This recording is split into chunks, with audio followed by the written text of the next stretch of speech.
Good morning, students. In this section, I'm going to teach the second unit of your software engineering. The very first phase of your software engineering is requirement analysis and specification. Whenever you are starting a project, we need to collect all the requirements from the user, from the customer. So, in this section, elaborately we'll see the software requirements. These requirements are collected from the customer.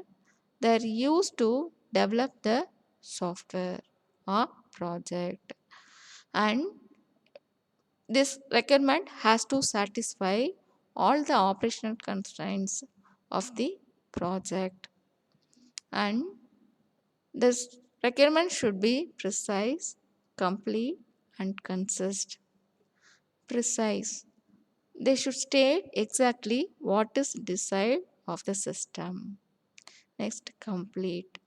They should indicate descriptions of all the facilities required for the software. Next, consistent means there should be no conflict in the description of the system facilities. After collecting the requirement, we are doing some analysis on it. The requirement analysis specifies software's operational characteristics and it indicates software's interface with other system elements and it establishes some constraints that software must meet. And the requirement analysis allows a software engineer to do some elaboration on the basic requirements. With the use of basic requirements, we are building some models in it. So that models are maybe a user scenario, functional activities, problem classes, and their relationships like that. The requirements can be functional or non-functional. First, we'll see about the functional requirements. Always the functional requirement state the status of the software or project. The functional requirement describe the services provided by the system, how the system should react to the particular inputs, and how the system should behave in the particular situation. The functional requirements may also explicitly state the what the system should not do. They depends on the type of the system being developed. So depends on the application, we are collecting different requirements. See, supposed to be a ATM system means whatever the transaction will do it on it, will deposit the amount, will withdraw the sum amount and will do the mini statement in it. So according to that, we need to collect the requirements from the user or customer or from the bank. Second is if you are doing the payroll processing system, we are calculating the salary of the employee. So we need to do some calculations. So depends on the application, we are collecting the requirements. And at last, the functional requirement specification of a system should be both complete and consist.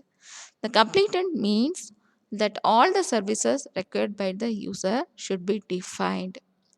Consistent means that requirement should not have contradictory definition.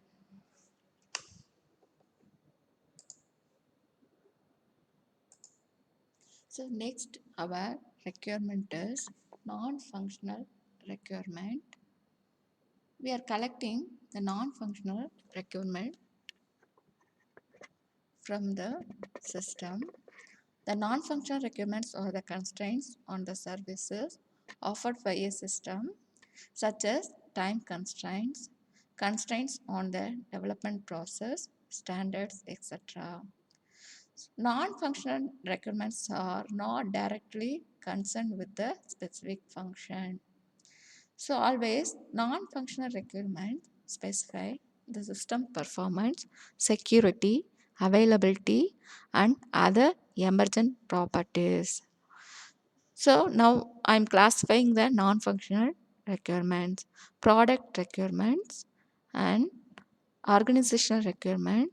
Third type is external requirements. First, we'll see about the product requirements.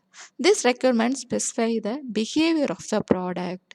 Example, speed of the system, memory required, reliability of the system. Next one is organizational requirement. These requirements are derived from policies and procedures of the organization. Example, process standards must be used. Implementation requirements are collected. So what is implementation here is the language used, the software used to develop the project. Such requirements are collected in this.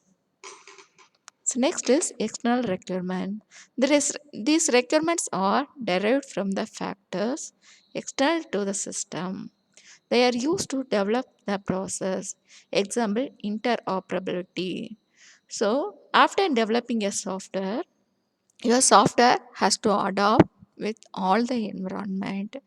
So this will not be happen in your system.